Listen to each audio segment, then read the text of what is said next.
Nithyanandam Paramasukadam Kevalam Jnanamurtim Dvandvatitam Gagana Sadrisham Tattvamasyadilaksham Ekam Nityam Vimalamachalam Sarvadi Sakshi Bhutam Bhavatitam Trigunarahitam Sadgurum Tam Namami.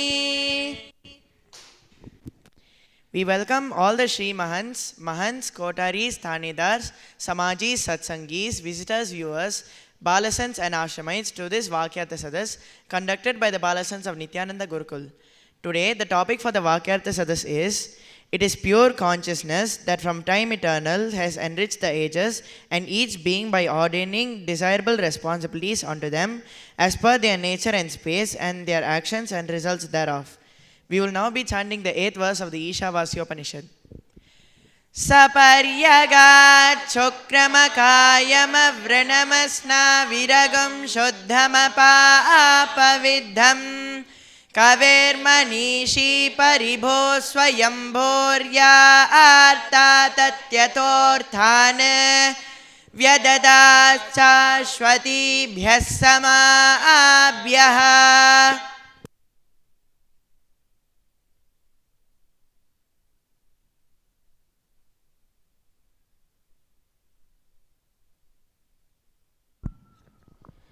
I have a question from today's satsang. Swamiji told that it is not karma which gets result of like the action, any like good result. It is not karma which gets the result. It is the consciousness, right?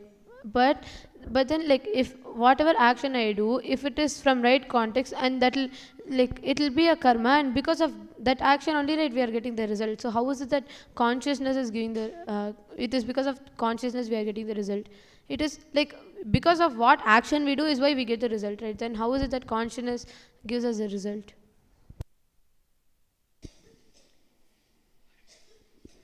It is like how today Swamiji gave the example of that bank manager and you.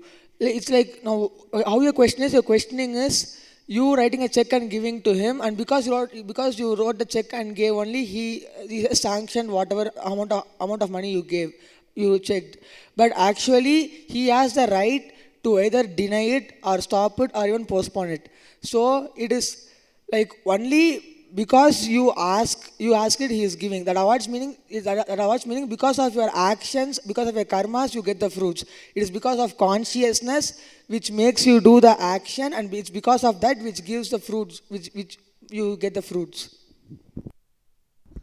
But how is it because of consciousness? Because see, we perceive with our mind, and with that we do all our actions which bring us karma. So how is it because of consciousness? Because sometimes we might do actions out of incompletions which are imaginary. So consciousness doesn't even feel that. So that also brings us karma. So how is it because of consciousness?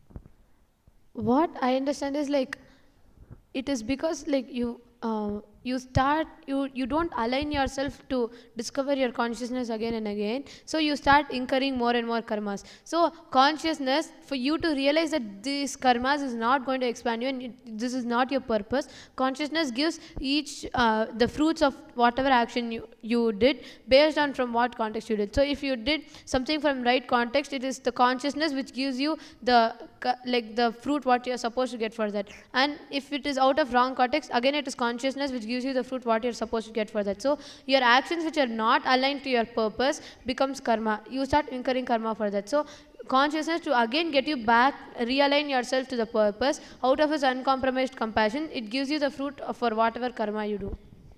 Adding to like what she told today, Swamiji told, when you do something in your life and just carry on like that, it is just a normal smooth flow in your life. But you do something and out of sudden, without you expecting something goes wrong, then that becomes an accident. It is again because of your karma. That avoids meaning it's because of what you did, that bad things happened to you. You did something and you didn't even expect that this is going to turn up bad against you. And sometimes when you do something good and you don't even expect that this is going to turn good towards you, which is miracles. So it is basically awards be karma which decides whether you're going to get good things or bad things in your life. It is consciousness which it's because of consciousness you get the results.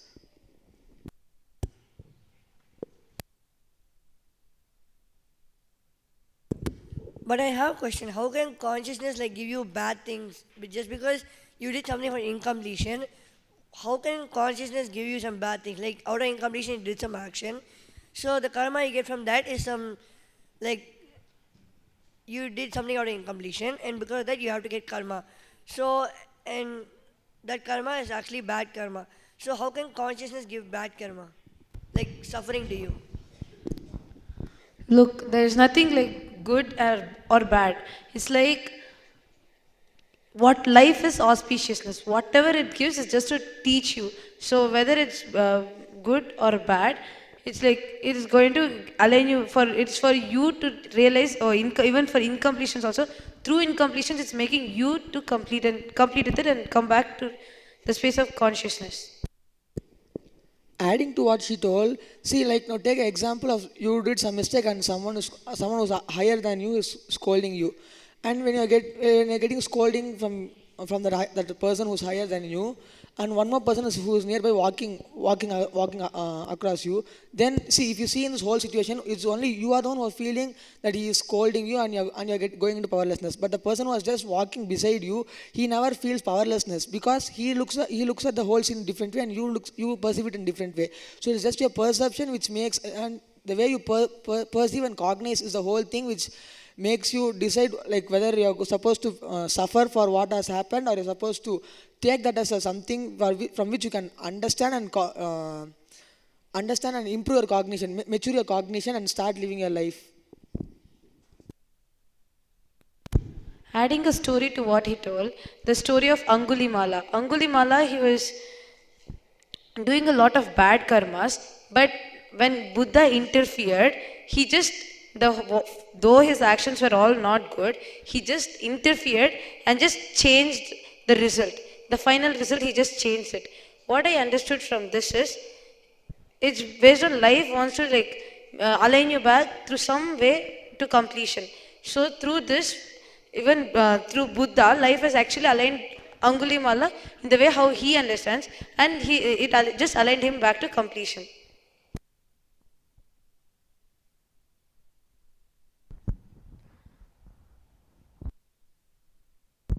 Just adding a point to what they told, what I understand is like it is we who perceive it to be good or bad, because like whatever actions we did, we are still so ignorant that we don't realize that out of consciousness uncompromised compassion, it is making us realize that we have to complete with that act. But it is still we are in our own ignorance, we don't want to know, and we don't want to decide for life, and we don't want to know something from life. That is why even though consciousness out of its uncompromised compassion, it again and again gives us the fruit for whatever actions we do, and it aligns us back to the purpose. But it is we out of our own ignorance like think that it is life is so uncompassionate, and we start labeling life, and we still like we fall down instead of deciding for life. Even in that situation, we decide against life. So what I understand is, every time whether something is good or bad, what you understand as good or bad, it is your perception, but it is out of everything is out of uncompromised compassion of the consciousness, which happens to align us back to discover our consciousness.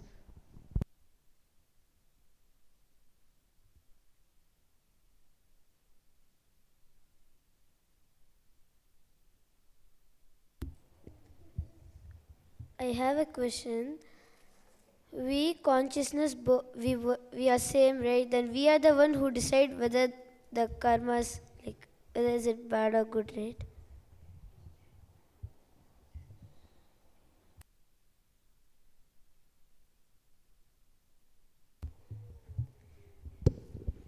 What I feel is we and consciousness are the same, but we alone are not just the consciousness. The consciousness is everything and it fills everything around us.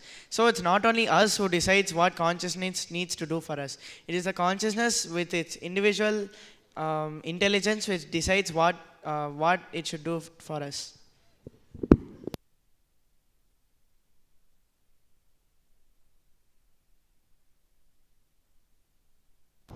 Adding a point to what Ajaramaraj told, it's not just that, even if you realize that you are consciousness, you'll still be able to decide the result what you need to get.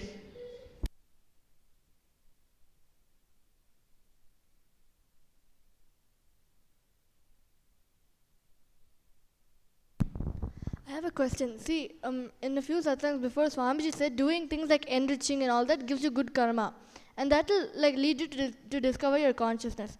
And today Swami said karma is not the law. So how will consciousness lead you to something good? Because how will it lead you to how will it get you karma?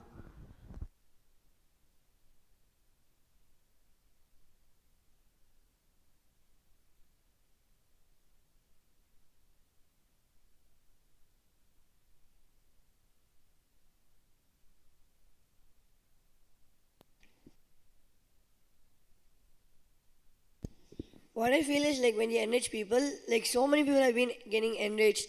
And for example, you enrich them for IA and they go and attend IA. So that time, Swami is enriching them in so many ways. Like they'll get the highest experience of what Swami gives them. So because of that, like they're going, like because of you, that they also are going to the space of consciousness. So what I feel is because of this, consciousness with that, like with that compassion, the consciousness just gives you like nice things. So because of your action, it's not like directly because of action what you did, the result you're getting is not because of karma, but the result is because of consciousness. Because the consciousness just with its overflowing compassion to you that you enrich so many people, it is just giving you like a boon. What I feel is even when you go to enrich someone, it is only the consciousness which flows through you and which enriches the other person.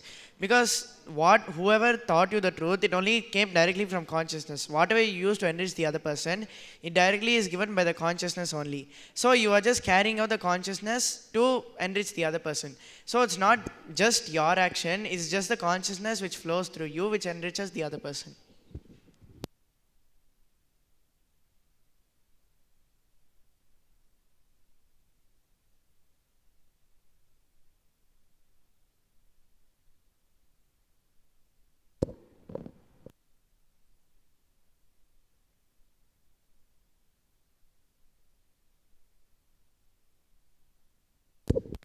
I have a question from today what Swamiji spoke. Swamiji told that you are not the mother of somebody, father of somebody, daughter of somebody, or son of somebody. You are not even the disciple of somebody. But he told that you are the pure consciousness. But if you are not the disciple of somebody, then who is the Ishvara which will lead us to consciousness? Because if we are just the pure consciousness, we have to experience that, right? So for that, we need Ishvara to guide us to Isha. So how can we not be the disciple of somebody? See, what I feel is we all are Ishvara, but we didn't realize that yet. So we need Shiva to come down to our space and lead us to the space of Shivoham. When Swamiji said that you're not the daughter of anyone, son of anyone, or whatever, he meant that you are the consciousness which is in you is the same in even Swamiji. The consciousness is same. But we need someone to help us realize that, that's all. Adding a point, you can't just be like stuck with the form. You have to move from Ishvara to Isha one day.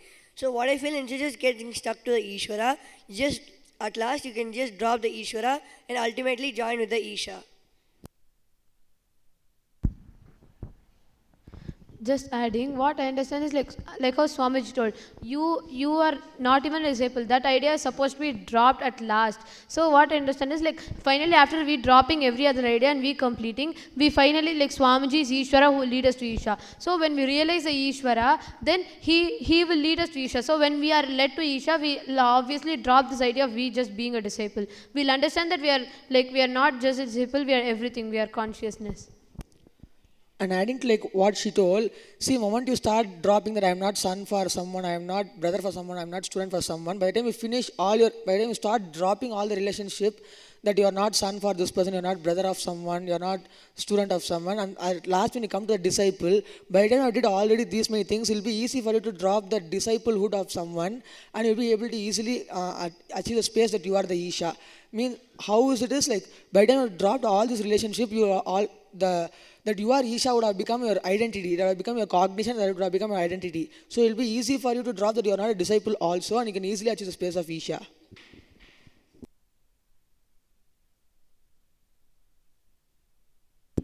One more thing which I wanted to add is that even in today's satsang, Swamiji told that like you not even feeling that you are a disciple of somebody should be the last cognition which should be dropped. If you take that as the first cognition and drop it, you are going to lose everything in your life. So what I feel is that cognition will directly, naturally, when you will leave all your identities that I am son of this person, I am father of this person, and if you leave all that, see basically Swamiji told that you have to leave all this to understand that you are just that pure consciousness which is present. So when you leave all this and when you understand that I am just that pure consciousness, then at one point you will naturally understand that I am not even that there is no difference between me and my master. I and my master are same, and you will just experience the Advaita with him. So this is what I feel that will happen naturally as you keep completing with other things around you. When Swamiji told that not even the disciple of somebody, that space will naturally happen in you when you take the responsibility to live that you are the pure consciousness with all other things apart from this. Adding a story to what he told, story of Mirabai. Actually, at first she was started being devoted to Krishna, and those so many tortures came and so many things came. So slowly her cognition started dropping all this. I'm the daughter of somebody. All those cognitions started dropping, and finally she just her identity, the separate individual identity, also dropped, and she just merged with Krishna.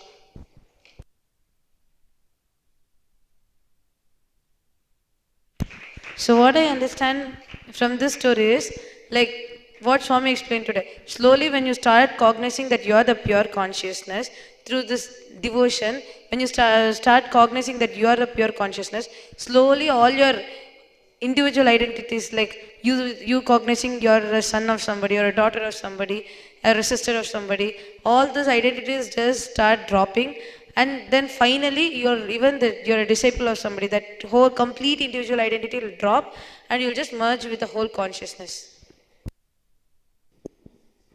I have a question, but the only thing we know is like the consciousness is like Swamiji or Shiva. So if we drop that also, then how do we know like the scale? Like what do you hold on to then?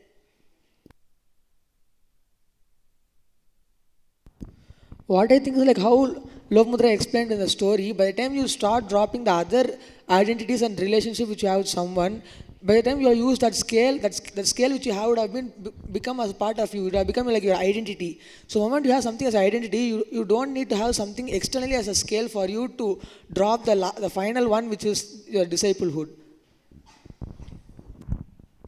Just adding to what Adinatha Maharaj told, by the time you drop, like Swamiji told that you not being a disciple of somebody, that idea is supposed to be dropped at last. So by the time you drop the other ideas and finally come to idea of dropping that your disciplehood, by the time you drop the other ideas, you'll get the experience, and you'll be like by then you'll know that what is consciousness, like Ishvara, like Swamiji is Ishvara. So when you drop the disciplehood itself, Ishvara will lead you to Isha. So that time Ishvara will take care of us. But we have to drop the other ideas, all our other identities, and finally by then we'll be in such a space of completion where we'll immediately we can be led to Isha. Adding a point, it's like, I'll just give you with example. Like when you first start learning swimming in a swimming pool, the whole swimming pool is your life.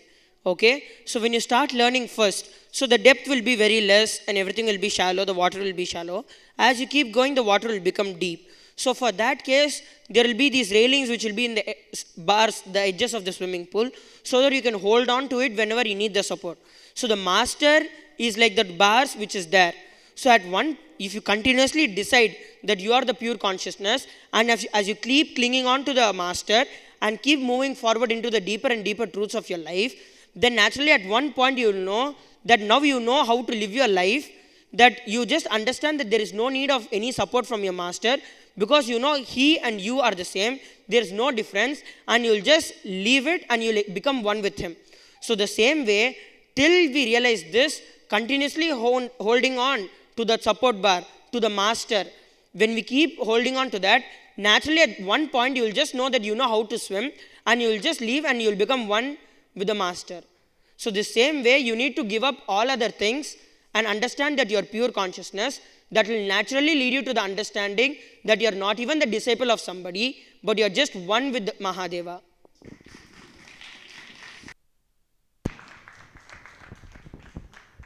Just adding a story to what he told. In Bhagavad Gita, Swamiji tells a beautiful story. Like there'll be a man, he'll actually be very poor.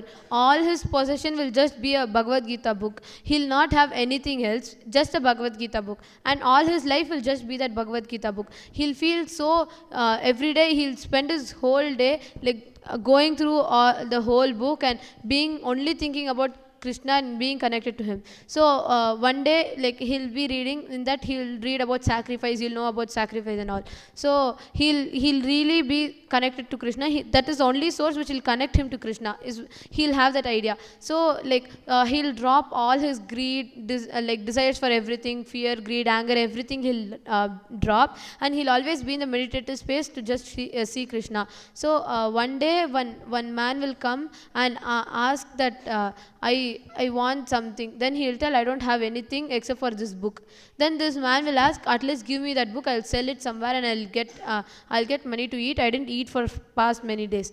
Then this man, without a second thought, he'll tell, okay, even though this book is only source for me to connect to Krishna, it is my time, it is now time for me to give it to him and make sure that he also realizes a consciousness. And out of that context, he drops the idea of that only this book will connect to Krishna, and he just gives that book. The moment he gives that book and he just sits, okay, now I'll just Krishna is right here, he's always with me. The moment he thinks, Krishna comes down and he just merges with Krishna. So what I understood from this story is that once you drop all the other ideas, and finally once you drop the disciplehood itself, master will come and you will just merge with the master, and you will realize that you are not disciple, you are the one who is a consciousness, who is a master himself.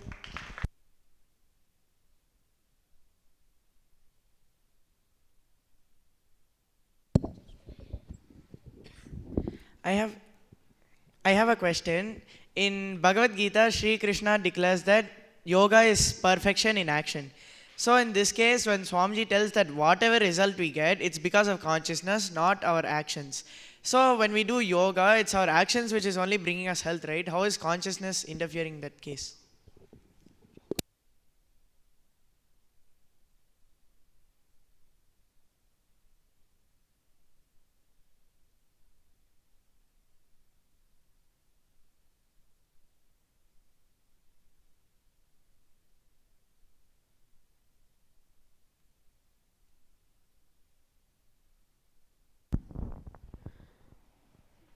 What I understand is like when you do yoga, you do it like it completes each and every part of you. So like Swamiji told, all this tiredness and boredom is coming because of your incompletions, not because of your activities, because of your incompletions. So when you do yoga and when you break all your laziness, tiredness and all, it is the Matarishva, the life energy in each and every organ. Like when you constantly keep completing with your body and you keep doing yoga, it is the life energy which is gets awakened in you, and it, like just like how Swami told, even life energy will lead you to consciousness. So it is still consciousness, it is still Ishvara which is leading you to Isha. So what I understand is when you do yoga and when you break all your tiredness and boredom, it is still the consciousness, the life energy which will lead you to Isha.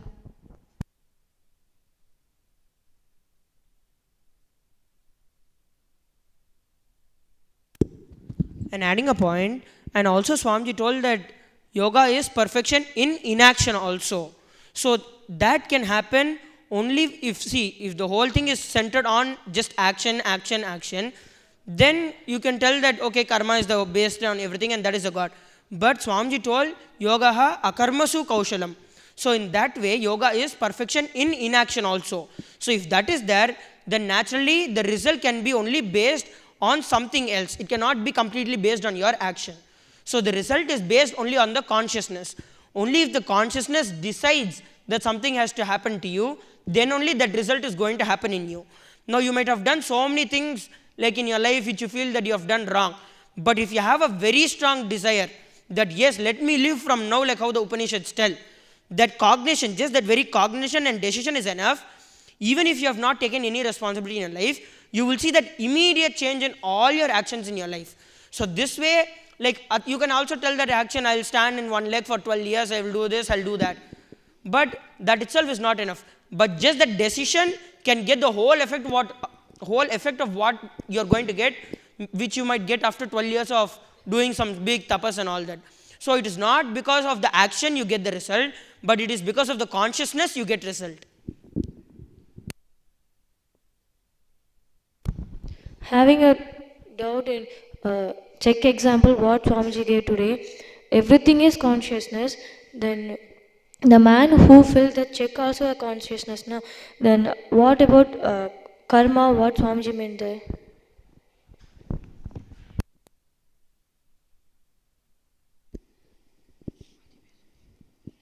See, like how Swamiji explained, karma is like what you do. So basically, now you are going to the bank and you are filling a check for 50,000 rupees. Okay. So the man who is filling it, he is also consciousness. So he can either postpone the check and give it little later, or he can just completely deny it, or he will just tell no, it is not possible for you now. We'll take it some more time. So what I understood is whatever you do, whatever the actions you do, you should avoid thinking that it is because of your action you are getting the result. What you need to have the cognition is it is because of the consciousness, which consciousness is only deciding for you to give what is the result.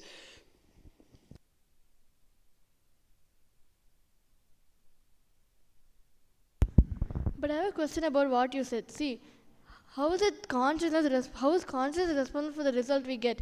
Because sometimes we might do actions which don't align to discovering our consciousness. Even in that case, how is consciousness responsible? It's the incompletion which your mind creates, right? And that's not consciousness. So how is consciousness responsible for that?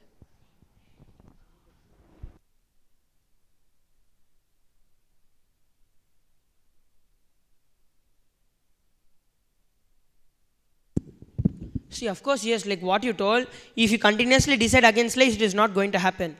But if you think that you have decided so many times against life and all that, and you think I have to do the whole completion process right from the beginning, I have to sit and dig out and everything, so that is one way of doing it.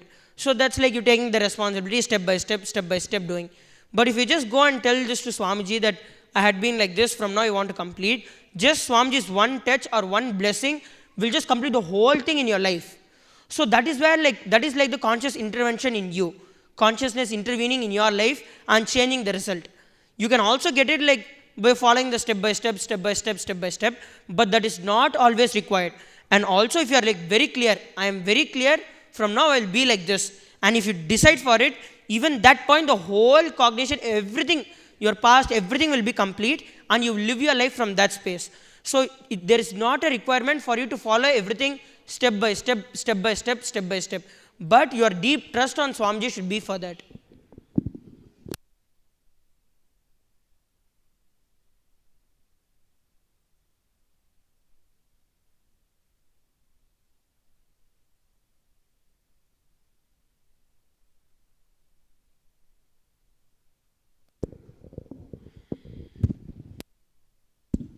And what I feel is even the incompletion you have, it is only the cosmos and the consciousness which decides that to give the tatastu towards it, so that you get it back. And once you dig it out and when you realize that the incompletion won't expand you in any way, when you yourself dig out and find out that incompletion, then it will expand you much more.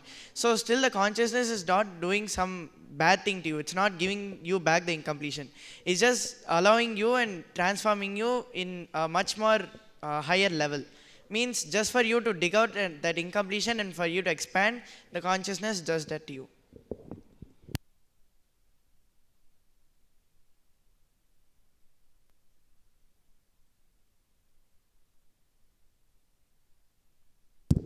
I have a question. Like, for a normal man who is like nothing, not doing anything, one thing like a divine intervention directly in his life is getting Swamiji's blessing and then doing something from it. Apart from that, if he has to do something, then he has to follow all these steps in his life, right? Like taking the responsibility of something and then going through the nature and then the space, and then only he's going to get the result, right? Or even for him, without like Swamiji's grace, can there be a divine intervention directly? Is it possible? Or only if it is like a master is there in your life, only then the conscious intervention is possible?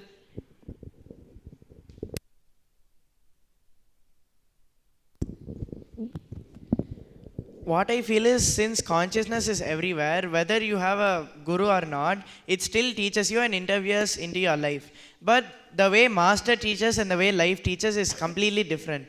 Master takes you slowly through the process, helps you out, and just holds you wherever you fall down. So you can easily get through the whole thing and expand in the future.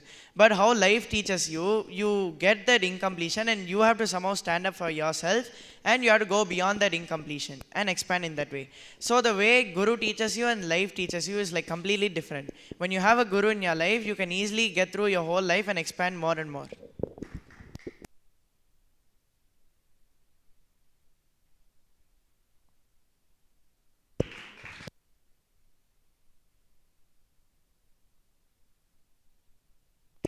Adding a point, like Ajaramach told, if you don't have a guru in your life, it'll take a longer time for like divine intervention to even happen in your life, because you have to just follow the steps like nature, and then so all those steps you have to follow. But when Swamiji interferes in your life, he just takes you with him and just like skips all those obstacles and just directly puts you in a space of consciousness.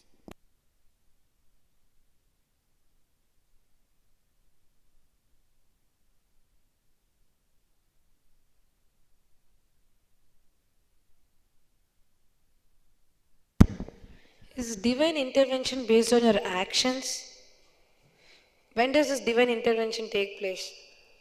Is it based on your actions?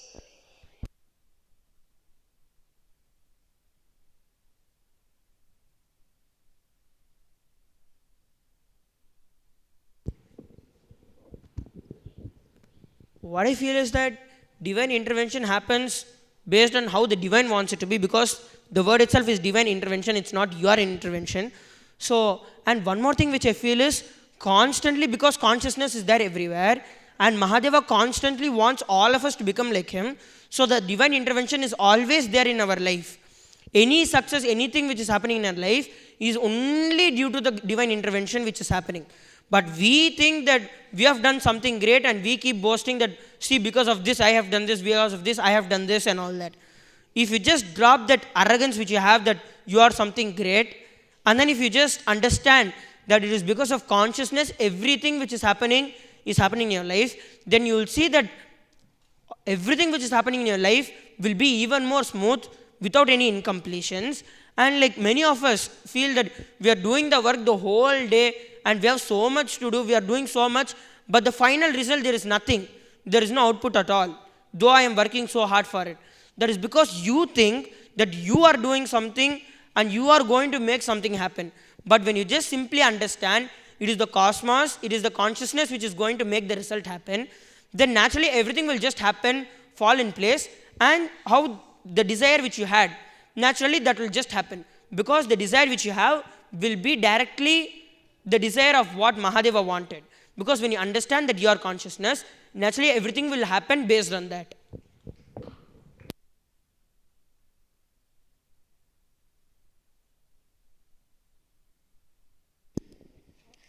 I have a doubt. Swamiji told consciousness is everything.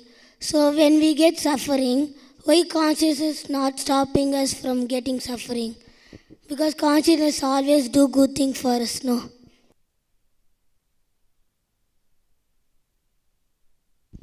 What I feel is suffering is not caused by anyone else other than consciousness, because consciousness feels that maybe you have to like go move to the next space or something like that. Only because consciousness feels that you have to get the suffering, it gives you the suffering. And also, like Swamiji, he just doesn't give us suffering. Even if he gives us suffering, he holds us through the suffering, and after that just takes us with him, and just like puts us in the ultimate space. So what I feel is suffering is caused by none other person than consciousness itself. What I think is, in first place, consciousness avoids even giving you suffering. It just presents a situation to you where you perceive it and you become suffering. You become incomplete and you become suffering, suffering of that situation. So what I think is, consciousness never wants to do anything bad to you. It always wants you to get enriched and evolve your cognition. It always wants you to evolve your cognition and make your cognition more and more matured and live happily. But what you do is, you instead, whenever some situation comes in such a way, you perceive it in an incomplete way, and then you get suffered because of that.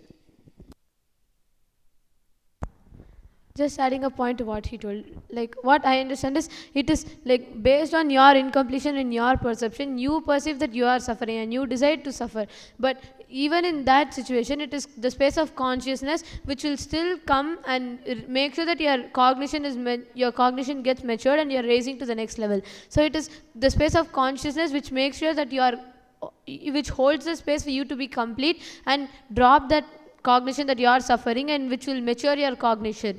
So it is the space of consciousness which will raise you, which will expand your cognition, and which will make you discover your consciousness. But like it is you, because of your own perception, that you think that you are suffering or you think that you are incomplete.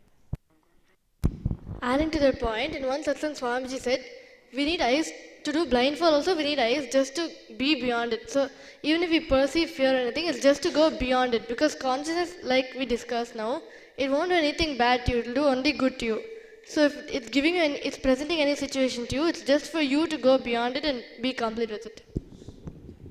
And also, like how the other day Swami was explaining, like the bird and the golden bird which is on top of the tree, see, whenever it ate a ripened fruit, it felt just settled and then it felt comfortable and it wanted to settle down.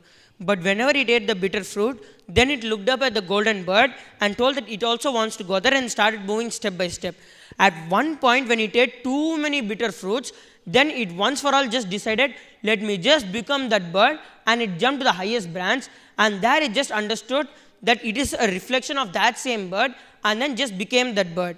So the same way, what I feel is that these sufferings which we have, which take place in us, which we think we are having, when we understand that even those are only for us to experience the consciousness, then naturally you will understand that you are consciousness and fall into that same space of consciousness.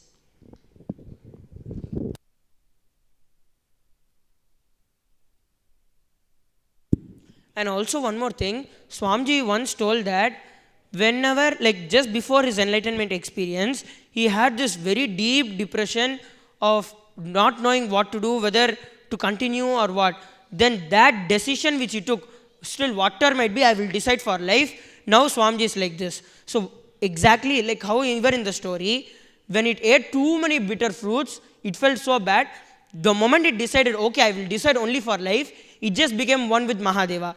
The same way, when the sufferings which we have, if we just use them to understand that we are Mahadeva, then that instant we'll just understand that we are consciousness and have it as an experience in our life.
I have a question. Swamiji told consciousness it cannot be shown inside or outside, it just is. What does this statement mean?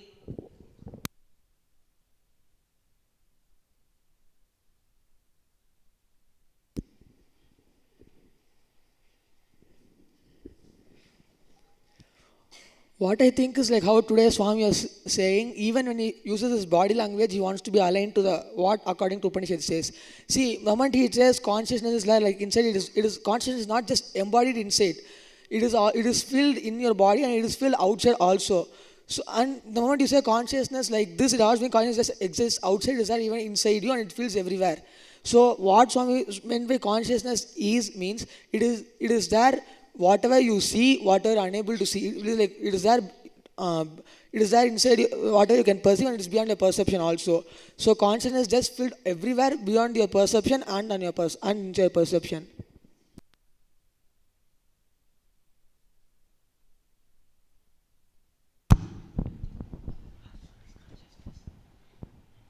It's like that Ganga example what Swami gave.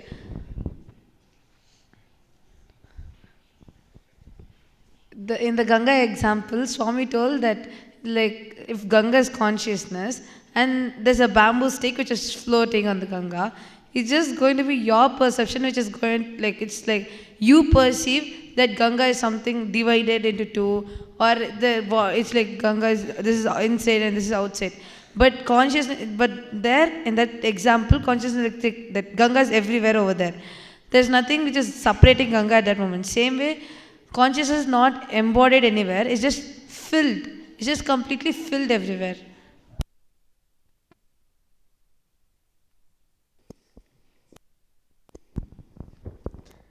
I have a question. See, even if our incompletions will lead us to consciousness and everything will lead us to consciousness, then what is it that which stops us from discovering our consciousness? Like, why do we stop deciding for life and why do we start deciding against life? Because everything finally will lead us to consciousness, right? Then what is it that which really stops us from discovering our consciousness? See, what I feel is there's nothing which can stop us from becoming the consciousness. It's only our own ignorance which we create about ourselves that we can't become the consciousness. Because the consciousness is the highest possibility we can experience in this space currently. Because consciousness is the highest space, we might be thinking that consciousness is really hard to achieve. But actually, it's not. It's just your idea and your self doubt which is stopping you from becoming the consciousness. Adding to what he told, it is like it is just you are the one who are deciding, who are just not deciding not to discover your consciousness. See, when you get incomplete, you can either complete with it and decide for life and start discovering your consciousness, or you can continue to be in a space of incompletions ever and ever and ever and take next birth for discovering your consciousness. So it's basically you are the one who are stopping yourself from discovering the consciousness. Adding to that point, Swamiji also said, see, ultimately, there's zero thing which can stop you from discovering your consciousness. You will discover your consciousness. It just depends on how long you take and how much you decide for life. That's it. It's like how Shuddhadvaita declares. Shuddhadvaita declares, whether you accept it now or not, this is the truth. So your consciousness, it's just based on now your decision, whether you're going to realize it now or later. So it's basically that is the truth. When you work from this cognition, you'll and start deciding for life, you'll quickly discover your consciousness and you'll become consciousness.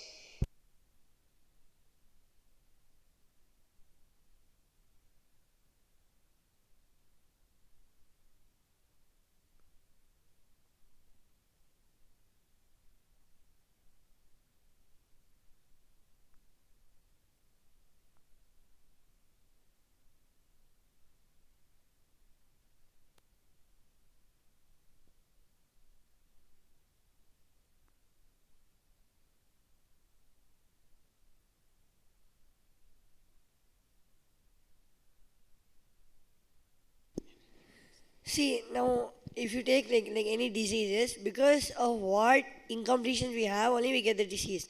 So like because of whatever karma we did, so because of that only we're getting the disease, right? So in that, how is like consciousness giving disease?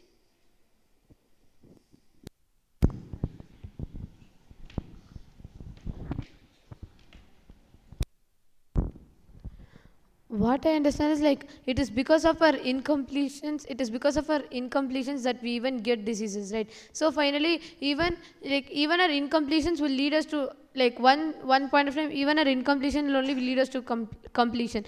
So the same way, the space of consciousness in that is like which leads us to decide to complete. And at one point of time, we will have to get rid of our incompletion. So at that time, we will have to complete. So it is still the space which makes us decide to complete. That is what is consciousness.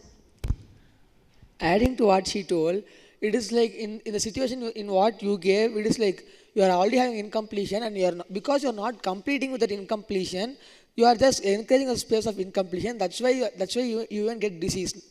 So now instead, if you just complete the incompletion and decide for your life, you won't even get disease in the first place.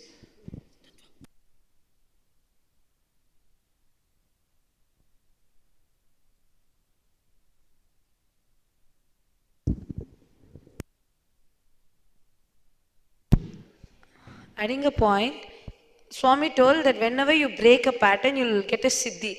Same way, when you break the pattern of throwing incompletions or encouraging incompletions, you'll get a siddhi of how to manipulate your body and whatever you want to, and how you can play with your body. Adding a point, once during one yoga session, when we are having with Swamiji told that whenever you don't do any work or whenever you are not doing anything to your peak possibility, then your body will start having diseases and start accumulating different diseases. So what I feel is that because consciousness wants you to radiate the whole flow, and because you just cut the flow of consciousness in you by your different incompletions you have, so the consciousness tries making you realize through different ways, forcing you to realize that you are consciousness, and that is why different diseases happen. But instead, if we start doing everything to our peak possibility, then naturally in our life we will not have any diseases or any body related problems at all.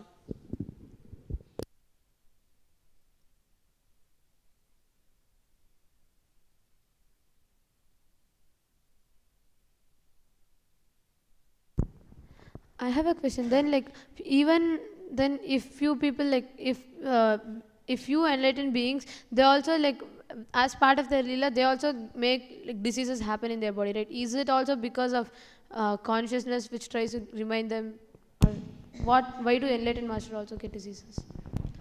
What I feel is they completely decide to get a disease for a particular reason. It's not that it just happens to them because of their inauthenticity or something. Because they're enlightened masters. So they themselves decide and get it for a reason.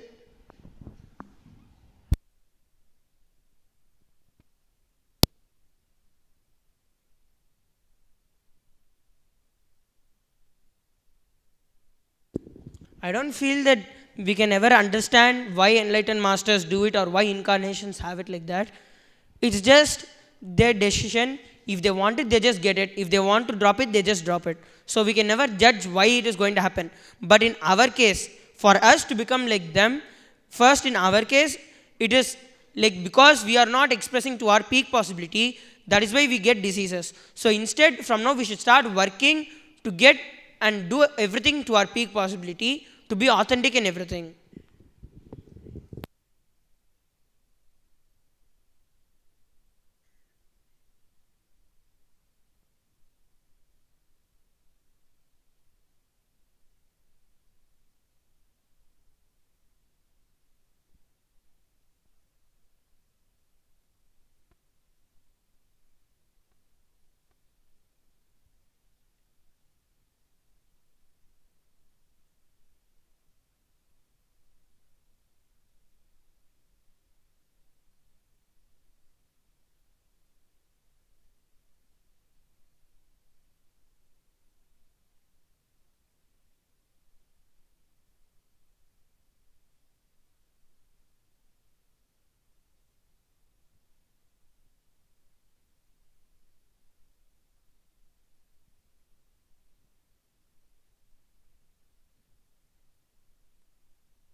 I have a question. Now, like for example, now you're Swamiji, but like due to a disease, you have to leave your body.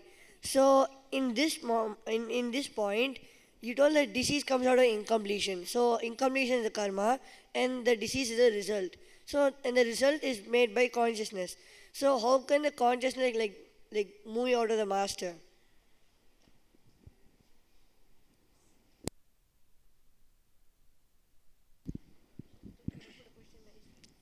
Till now, whatever I understood, like whenever I read about Ramana Maharishi's life, or Bodhidharma's life, or even Shankaracharya's life, what I understood was it is because of their own will they made the disease to enter their body, and through that way they are leaving the body. So what I understood is it is because of their own will. It is not because of their incompletion or something like that. They get the disease, and then consciousness is leaving out of them.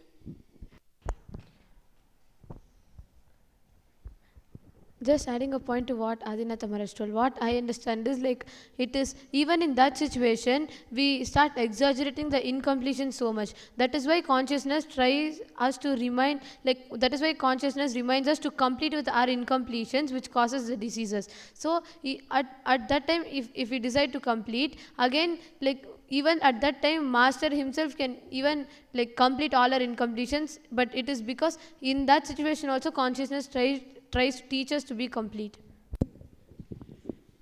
And what I feel is when Cosmos decides for you to leave your body, it's not that it decides to take you away from the master. Cosmos only does what is good for you. So surely it would have felt that when you have this disease, maybe you might be in suffering and you will be taken away from the master even more.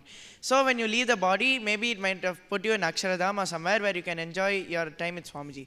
So definitely Cosmos will never do something bad for you. It only does what is good for you. And even the very, like, thinking that even if death comes, we all understood that it is not like something which is going to separate us from Swamiji or separate us from the consciousness or something like that. If we still want, like, death is something, you leave this body and then pick up one more body because you feel this is not anymore functional. So even there is every possibility that you again are born and you come to Gurukul to live with Swamiji again. So as Swamiji told, so many of us are down like that as yoga prashtas. So what I feel is that death is never a incompletion which is brought up to you. It's only what you think about death that brings that whenever you think that it's going to bring suffering to you. But death itself is a beautiful and such a sweet journey where you can restart your whole journey again and start the whole thing with your master.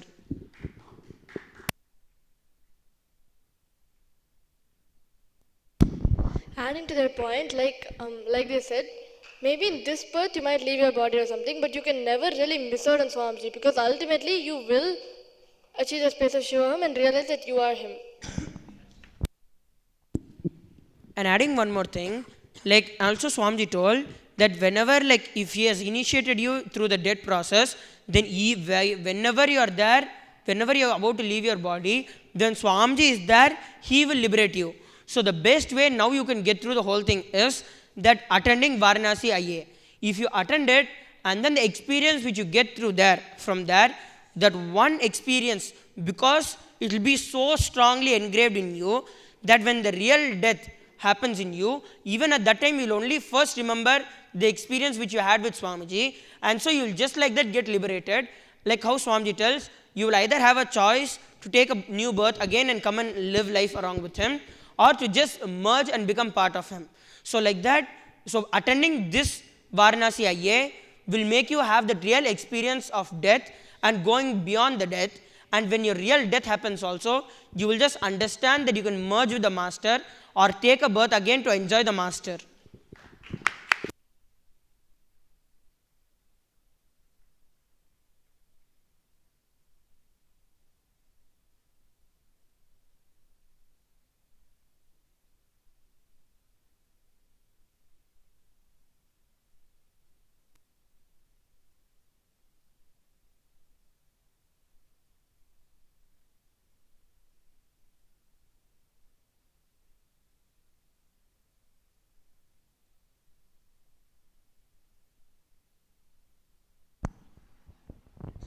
I have a question, like if all our incompletions is also consciousness, and like we are also consciousness, and how is it that like our incompletions are something lower than the consciousness? How can consciousness be lower than the consciousness? What I feel is everything is consciousness, or even incompletion actually can strengthen your cognition of consciousness. Like when you get incompletion and complete with it, you have more trust on your completion, and actually that can take you to a more higher space. So what I feel incompletion is not something lower. They also are one more, like maybe one more way also to reach the space of consciousness. Like only thing it's a longer way. Just adding a point, like whenever we say whatever happens is just auspiciousness, that does not mean that if you have some incompletion and then you just tell it's all auspiciousness and you leave it and you continue, again there's going to be some other problem which is going to happen in your life. But when we say everything which happens is for good, everything which is happening is just auspiciousness, then that means you have to use that and make it as part of your life. So in every action, like even if you get any incompletion, even at those times you have to decide to yourself that let me use this chance to become more and more strong. Like how the other day Swamiji was giving the example of the egg and the potato. So the boiling water is the same. When you decide to be like an egg, then you get enlightened. So it's just what you decide to be. So anything from outside can never violate you. It's only your decision to live how the Upanishads want you to live. If you make a decision to live like consciousness, from the understanding that you are consciousness, then you will surely live like that.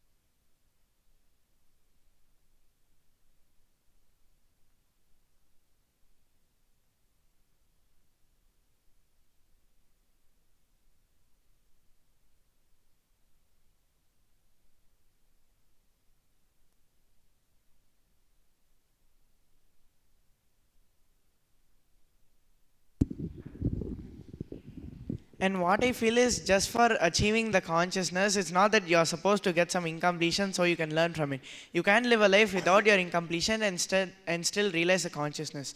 It's just that when you get an incompletion, you should not still be incomplete about it. You should learn how to learn from that incompletion and expand in your life instead of falling into depression and becoming powerless for that. Just adding to what Ajara Maharaj told, what I understand is like whether life presents you incompletion or the space of completion, every time constantly deciding for life and aligning back to your purpose will lead you to discover your consciousness. So what I understood is like it is not that you should always encourage that like thinking incompletion will also lead me to consciousness, but whenever there's incompletion presented, you not being incomplete about the situation, even in that situation you deciding to be complete and deciding for life will align you back to your consciousness and holding the space of completion for whatever happens, and like nothing outside can violate you. Deciding this and always deciding for life will lead you to discover your consciousness.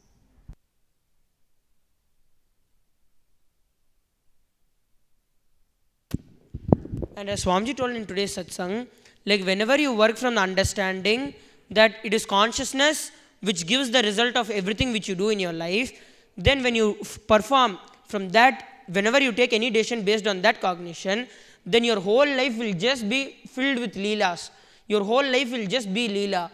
So why is because when you understand that you are consciousness and consciousness only makes all the results happen, then naturally you know what sort of a result you wanted, and naturally that just happens. So even if it is any problem or anything, you will just know how to change the whole thing inward and make yourself more and more strong. So any situation will only make you more and more strong when you have this understanding that consciousness is only what brings your result, not your karmas. Karmas are only which make you perform the action, but the result itself is brought to you only by the consciousness. When you work from this understanding, then your whole life will just be filled with leelas and different miracles happening around you.